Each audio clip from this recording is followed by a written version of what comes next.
we have discussed about asexual reproduction, where a single parent is required, and that process is very short, simple, and the interesting thing is the offsprings which are formed are identical. They are identical to each other as well as they are identical to the parent organism. Parent organism as well. Such individuals, such offsprings which are morphologically and genetically identical are said to be clones. A typical one mark question, clones.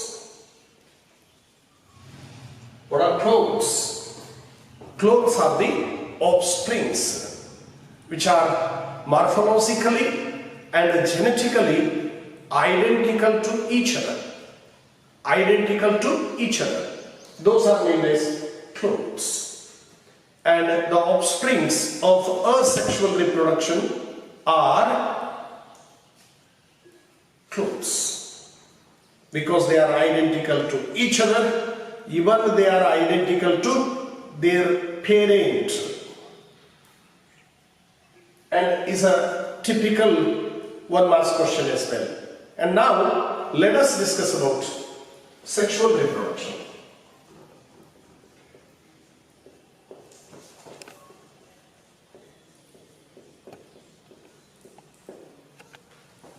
Already we have mentioned is a biparental inheritance, because two parents with opposite sex are involved in reproduction. The definition for sexual reproduction is a reproduction where two parents with opposite sex are involved and there is a formation and fusion of gametes. Here gametes are formed as well as gametes will fuse. And two parents with opposite sex are involved in sexual reproduction. But some exceptional case like hermaphrodite, take for example earthworm, where both male and female gametes are produced in both the earthworms of a pair. Both male and female gametes are produced in both. When they copulate, a male gamete of one earthworm enters into another one, and a male gamete from second enters into the first earthworm, so that the female gamete present itself can fuse with the entered male gametes. Even though they are hermaphrodites, their own male and female gametes never fuse. The male gamete of one earthworm fuses with the female gamete of another earthworm. It takes place like that. And the definition for sexual reproduction is a reproduction where two parents with opposite sex are involved. There is a formation of gametes and fusion of gametes. And this process is very elaborate and complex and is taking place very slowly. It is very elaborate, complex, and takes place very slowly. And the offsprings which are formed here, they are not identical to each other. Remember, offsprings of sexual reproduction are not clones. Why they are unidentical? Because they are formed from a male gamete of that male parent and a female gamete of female parent with different genes, so that they are unidentical with each other and even unidentical to their parents. In sexual reproduction, the individuals, they grow to certain stage and get mature before they start reproducing. They have to grow first, get mature, and then they reproduce. During this, in the life cycle of these organisms are concerned, they do have 3 phases. Their life cycle is having 3 phases. First one, juvenile phase or vegetative phase. Second one is reproductive phase. Third one is senescence phase.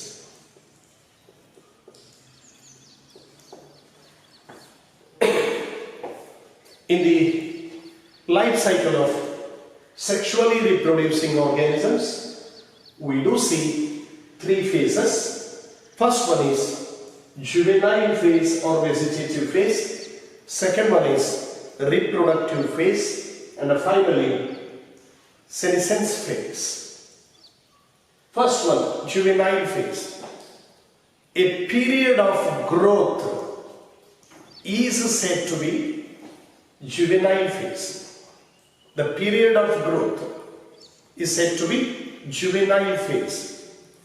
We refer juvenile phase in animals, and the period of growth in plants is said to be vegetative phase. Juvenile phase is applicable to animals and vegetative phase is applicable to plants. The definition for them is same. The period of growth is said to be juvenile phase or vegetative phase. But we refer the juvenile phase with respect to animals and vegetative phase with respect to plants. And that is the starting phase. Plants and animals grow as well. And in case of plants, we can easily recognize the difference, a marked distinction between these stages. Second stage is a reproductive phase. The end of juvenile phase is a start of reproductive phase. In case of flowering plants, we can easily recognize. Once the flowers appear, it indicates they have entered into reproductive phase. Appearance of flower indicates they have entered into reproductive phase. But in these flowering plants, we do have annual plants,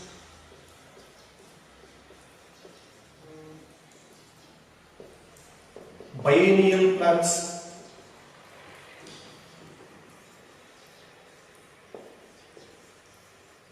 perennial,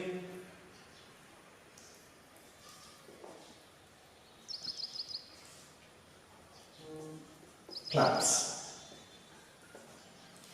Annual plants are the plants, they complete their life cycle within 1 year. It means they bear flowers within a year.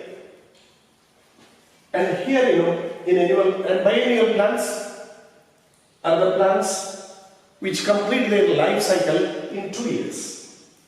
In annual plants and biennial plants, there is a marked distinction between a vegetative phase and reproductive phase. At starting, the plant grows vegetatively, Once the appearance of flower, that is the indication, vegetative phase is completed and reproductive phase is started.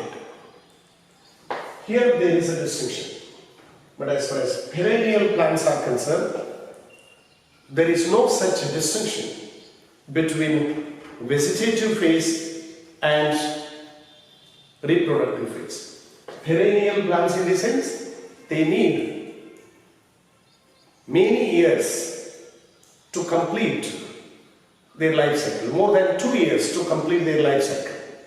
And here there is no much distinction between a vegetative phase and reproductive phase. And the final one is senescence phase. It is nothing but aging. After reproductive phase, the plant gets aged, and after aging, the death occurs. These are the three phases as well. In animal and biennial plants, we can see a luxuriant vegetative growth at starting. That is a vegetative phase. Flowers appear, reproductive phase, where pollination and fertilization are taking place. Fruits are formed. Once fruits are formed, a wilting of that plant body takes place. It means they have entered into senescence phase, and finally the death of plant takes place. There are some trees, like mango. They bear flowers every year, seasonally. 1 year, in one particular season, they bear flowers, they become fruits. And once again, there will be vegetative phase. And finally, flowers appear next year. In those plants, we can't distinguish vegetative and reproductive phase. And starting only vegetative phase, once first year, when the flowers appear, they have entered into reproductive phase, and throughout the year, no flowers, nothing. Till then, they have already entered into reproductive phase. In some plants, there is an unusual flowering. Take for example, a plant named Bombax. It bears flower once in a lifetime. After 50 to 100 years, they are flowering. They give flower after 50 to 100 years. Usually around 60 years, when it becomes 60 years old, Bombax give out the flower. Up to 50 years, there is a vegetative growth only. We are using Bombax of their vegetative growth. But the flower appears when they reach 50 to 100 years. Once in lifetime. Once the flower appears, so that it has entered into reproductive phase, and fruits will form, and the death of Bombax takes place. It's an unusual flowering. And here, with respect to Bombax, you should remember the pollination in Bombax takes place by bat. Many times it was asked in NEET. In Bombax, the pollination takes place by bat, insects, birds, and particularly it takes place by bat. That you should remember. And one more plant is there, that is Strobilanthus kuntiana, commonly named as Neelakuranji. It bears a very beautiful blue colored flowers. once in 12 years. Recently, Strobilanthus kunthiana bear flowers September to October in the year 2018. They will appear in 2006, then 2012 and 2018. And were to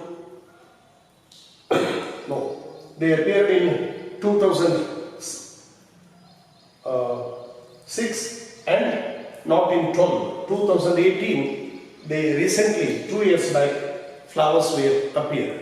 And these plants are very abundant in the forests of Kerala, Tamil Nadu and Karnataka. And where we can see a total appearance of blue colored flowers in the plants. It attracts a tourism in Kerala as well. And even one more plant, Brahma Kamala.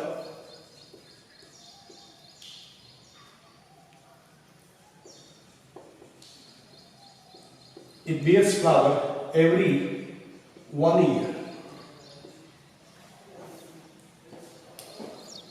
These are the plants with unusual flowering. Once the flower appears, we can recognize the plants have entered into reproductive phase. And what about animals? In animals, take for example birds. Once they start laying eggs, it means they have entered into reproductive phase. At starting their juvenile phase, a growth phase, once they start laying eggs, it indicates they have entered into reproductive phase. The birds which are there in nature, when they start laying eggs, they have entered into reproductive phase, and those eggs are fertilized eggs. But some birds who have kept under captivation, and remember they lay eggs throughout the year. Take for example poultry farm.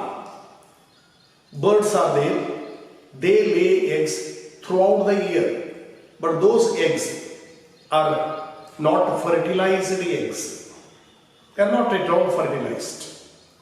But in nature, the birds which lay eggs, they are fertilized eggs. And they lay eggs seasonally. They lay eggs seasonally. And that is the indication for birds when they enter into the reproductive phase. And let us see about mammals. Among mammals, non-primates like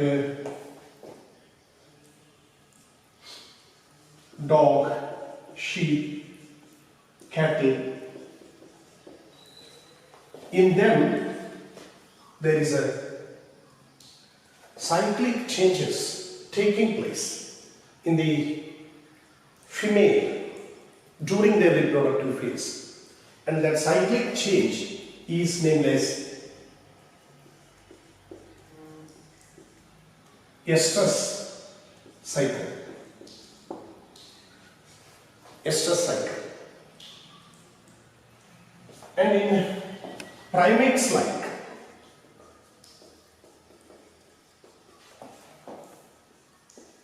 man, ape and monkey,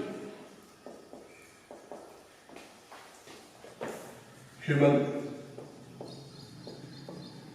ape, monkey, here also there is a cyclic changes during their reproductive phase that is said to be menstrual cycle. Menstrual cycle. In case of these non-primates like cattle. Take for example in cows. A duration of this estrous cycle in cows is 19 days in cows and is around 22 days in buffaloes. In buffaloes, 22 days in buffaloes, the estrous cycle. And here, at the end of estrous cycle, there is a release of egg. And once the egg is released, it's a female gamete. It will survive from 24 to 48 hours. And the release of egg, female gamete, takes place after 19 days in the cows at the end of estrous cycle and 22 days in buffaloes. Once the egg is released, that will be survived from 24 to 48 hours. And this particular period is named as coming into heat period. Coming into heat period. And during this only, there will be a copulation so that the sperm can fuse with the egg and fertilization takes place. As far as menstrual cycle is concerned, that is in case of human female, A and a monkey, its duration is, in case of human female, 28 days. 28 days. During this period, an egg will be released on 14th day of menstrual cycle. See the difference. In estrous cycle, a release of egg at the end of the cycle. But in menstrual cycle, a release of egg takes place at the middle of menstrual cycle as well. In the middle, on 14th day.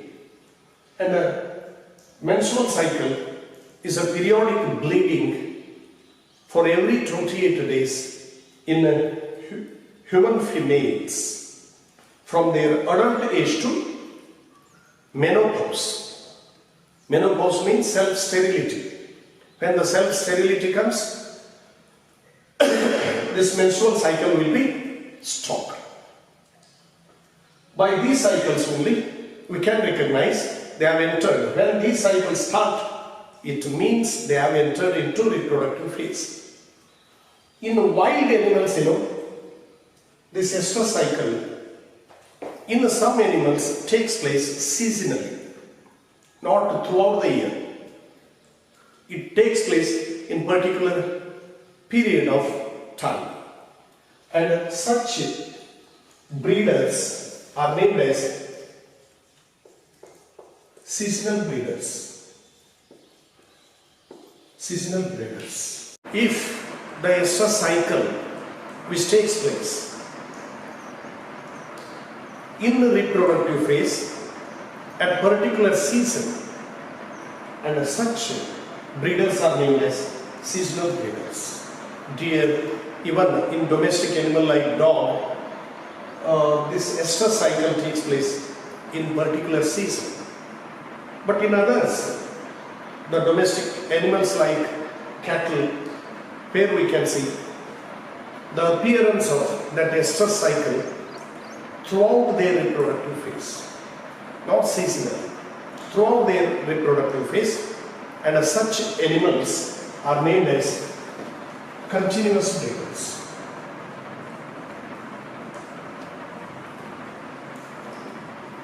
Continuous breeders.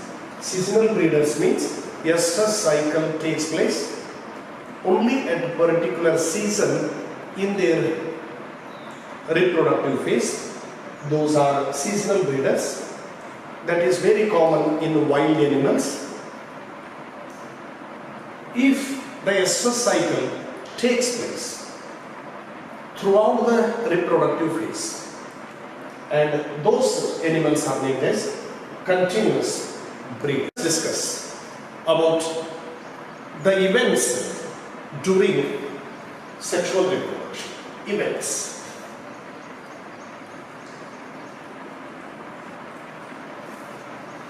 The events during sexual reproduction are categorized into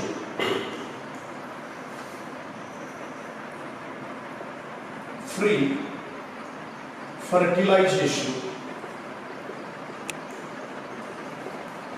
events, fertilization,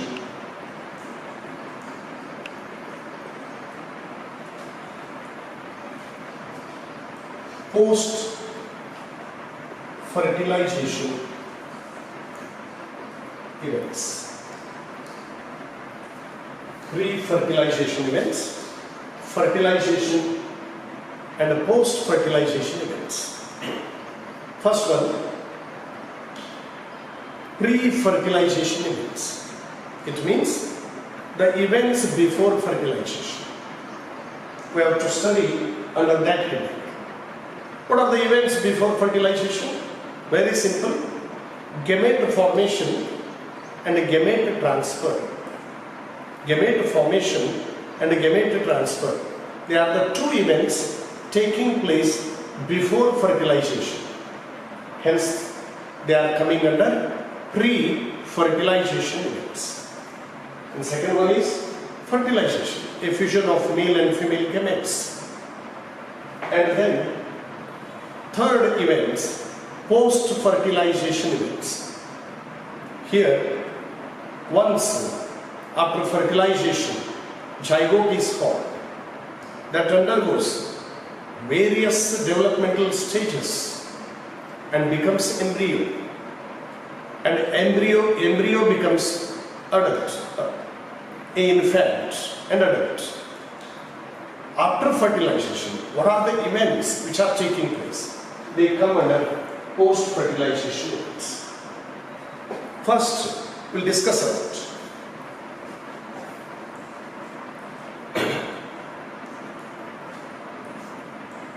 pre-fertilization events. In this, we'll come across gamete formation. That process is said to be gametogenesis. Second is gamete transfer. These two events come under pre-fertilization events, before fertilization. Gametogenesis and gamete transfer. Gamete transfer. Before knowing about these two, let us see what are gametes.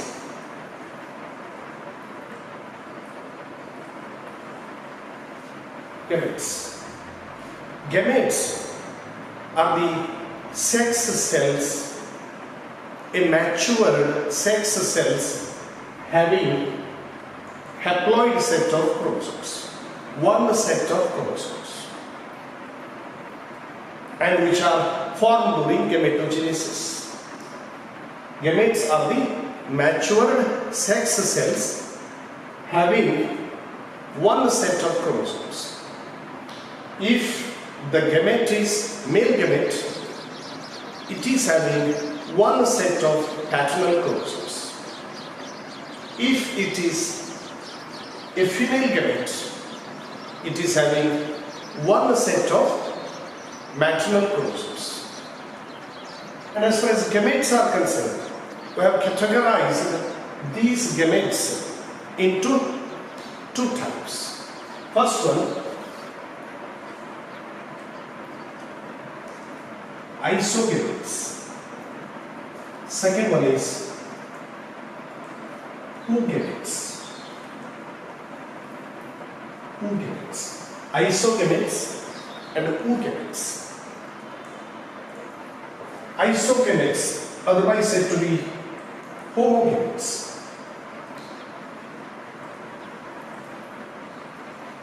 If male and female gametes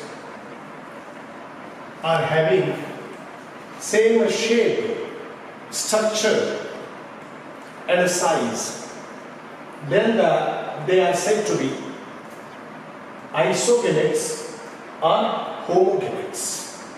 If both male and female gametes are having same shape, size and structure, then they are said to be isogametes or homogametes. There is a much similarity in their structure, and the fusion of such gametes is said to be isogamy or homogamy. An example for them is a unicellular algae like Chlamydomonas, where the gametes are, both male and female gametes are isogametes. They are similar in their shape, size and structure. And oogametes, otherwise said to be heterogametes.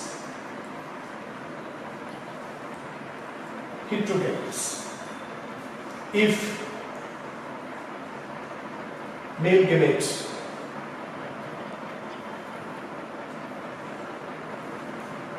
is like this and a female gamete is spherical and a non-motile, and it is having different shape with motile nature. If both the male and the female gametes differ in their shape, size and structure, then they are said to be oogametes. Both male and female gametes differ in their shape, size and structure, then they are said to be isogametes or heterogametes, and the fusion of these oogametes is said to be oogamy or heterogamy.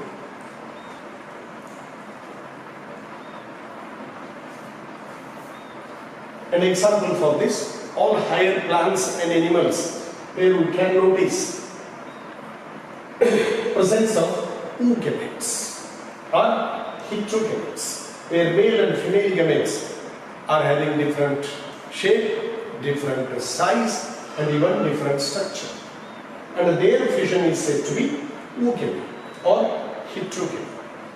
This is about the gametes. Gametes are matured sex cells with haploid set of chromosomes. Where actually these gametes are produced? They are produced in gonads. Reproductive organs are named as gonads, and where actually the production of gametes by gametogenesis.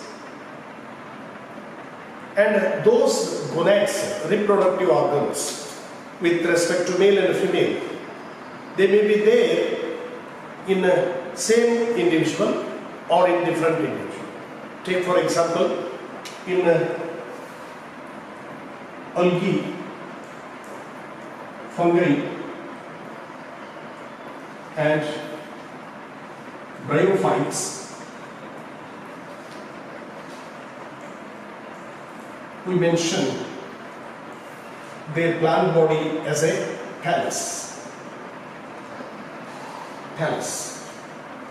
Thallus is a primitive plant body which is not distinguished into root, stem and leaves. There is no distinction as root, stem and leaves. Thallus. If both the male and female reproductive organs, means gonads, if they are present in the same thallus, that condition is named as homotherapy. Homotherapy. What it means? Both male and female gonads, reproductive organs, are present in the same thallus. That is homotherapy. It means they are there in one. Even is otherwise said to be monoecious condition. Monoecious. Homotherapy. Both male and female reproductive organs are present in same thallus.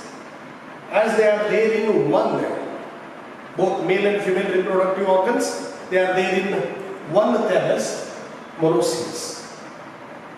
As both male and female reproductive organs are present in the same thallus, then that is bisexual. That is bisexual, because both male and female reproductive organs are present in same thallus. That is bisexual condition. In some other species, both male and female reproductive organs are present in a different thalli. They are not present in same thallus. They are present in different thalli. Then they are said to be heterothallus, or as they are present in two different thalli, so that is otherwise said to be dioecious condition. Dioecious condition. Male reproductive organ in one thallus and a female reproductive organ in another thallus, so that one thallus is having only one reproductive organ, so that such plants are unisexual. This we must remember. Homothallus or monoecious means both male and female reproductive organs are present in same thallus. And as both male and female reproductive organs are there in the same thallus, that is bisexual condition. Heterothallus. Male and female reproductive organs are present on a different thalli. Two different thalli, dioecious. And as they are in different heterothallus, then male is there in one thallus, female reproductive organ is there in another thallus. There is unisexual aspect. And if you remember this, there will be a neat question where if you go, all of a sudden chances of confusion is there. Once in NEET, the question was asked, monoecious, a plants with monoecious condition are 1. Unisexual, bisexual, hermaphrodite, none. Sometimes we use our logic. Monoecious, where mono means one, and uni, one. Suddenly we may mark this. Remember this point. Monoecious condition means in single, both of them are there, means condition is bisexual. Remember, if you use the logic, mono and uni, they are one, so that we may mark unisexual. Remember, monoecious, the condition will be bisexual. And in the same way, dioecious plants are 1. Unisexual, bisexual, hermaphrodite, like this. And here, di means 2, bi means 2. We may mark that it's wrong. Dioecious condition means they are there in two different thalli, means unisexual condition. That we should remember. Here, the chances of confusion if they ask in need. That's why you should remember these statements. Homocallous or monoecious, they are bisexual. Heterocallous or dioecious are unisexual. And this is in case of lower plants. In the higher flowering plants, we can see bisexual flowers and unisexual flowers.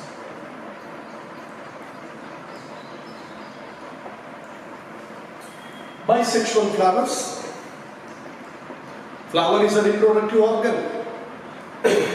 In that bisexual flower, both androecium and gynoecium are present in same flower. It is bisexual condition. Both androecium and gynoecium. Androecium is a male gonad and gynoecium is a female gonad. Both of them are there in the same flower. That is bisexual condition. And as far as if androecium and gynoecium are present in two different flowers, then that condition is named as, that flower is said to be unisexual flower. That is unisexual flower. In a unisexual flower, we do have staminate flower and a pistillate flower. If they are unisexual, there are two types. Staminate flower. Staminate flower means they do have androecium possessing stamens. So that this is a male flower. And a pistillate flower.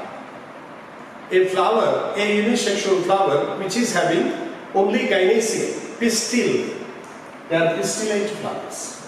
So that it is a female flower. Female flower. Among these unisexual flowers, with respect to flowers, we have said if male and female reproductive organs like androecium and gynoecium are there in the same flower, that is bisexual flower.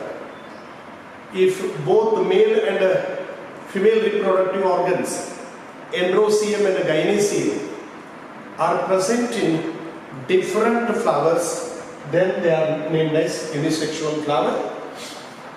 A flower with androecium is a staminate flower. A flower with pistil or gynoecium is a pistillate flower. Among these unisexual flowers, both male and female flowers, they may appear in the same plant.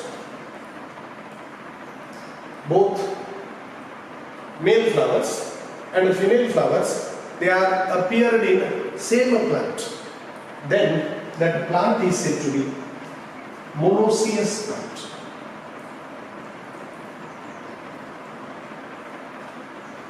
Monoecious plant.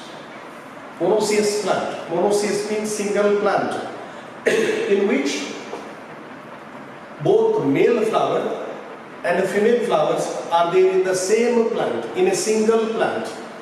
Monoecious plant. Example for this: coconut and date palm. Coconut and date palm. Where you might have seen the coconut is having spadix inflorescence and a cluster of flowers is covered by spathe, and where you can notice a larger female flowers at the base and triangular shaped male flowers at the apex. Both female and male flowers are there in same plant. So that is a monoecious plant. Example: coconut and date palm. If the male flowers in one plant and a female flowers in another plant, so that they are there in two different plants, then those plants are named as dioecious plants. Dioecious plant. An example, papaya. In papaya, both the varieties are there. Both the varieties are there. Monoecious plant,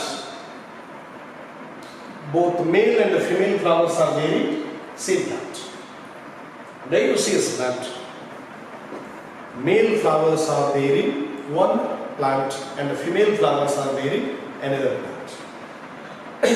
Whether they are monoecious plants or dioecious plants, they are having unisexual flowers. They are having unisexual flowers. With respect to animals, we can say most of them, they are unisexual.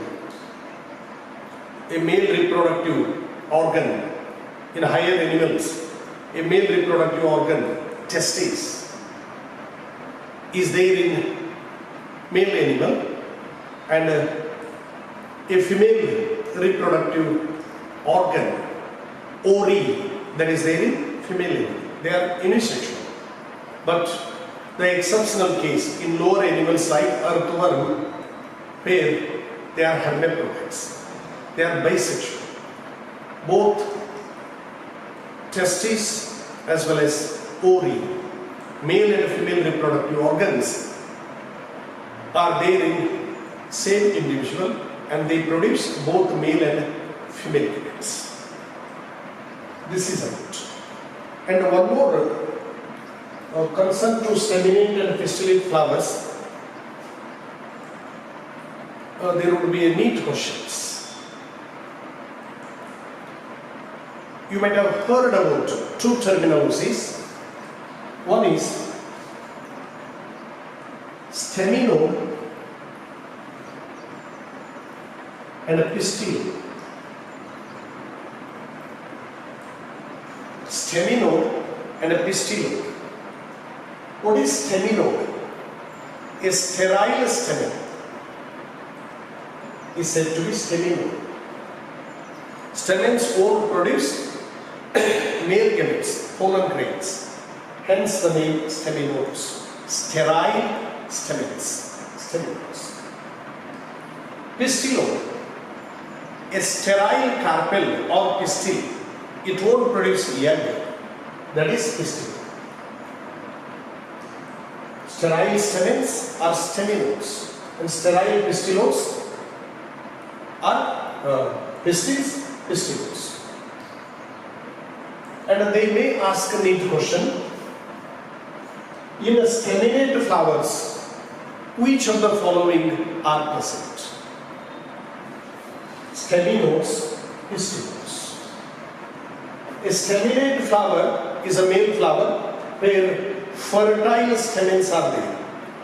But which would be the sterile here? Pistil. Remember, in a staminate flower, pistilodes are there. That's why it is unisexual. Because female structures are sterile. That is staminate flower. And in a pistillate flower, it's a female flower, where pistils are fertile. And in this flower, staminodes are there. The very interesting thing is, in a staminate flower, pistilodes are there. And in pistillate flowers, staminates are there. Staminodes are there.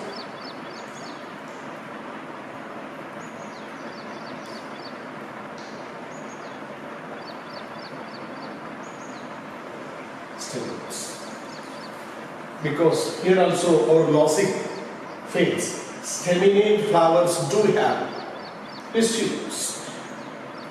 Because stamens are fertile, other counterpart, pistils are sterile, then pistilodes. In pistillate flowers, staminodes are there.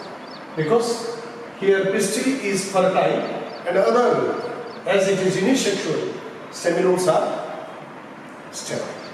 So that here and here there will be a confusion with respect to neat questions. You must remember these two sentences. Homotalous or monoecious, they are bisexual. Heterotalous or dioecious, unisexual. And with respect to, we must know the definition for these two. Staminodes are the sterile stamens.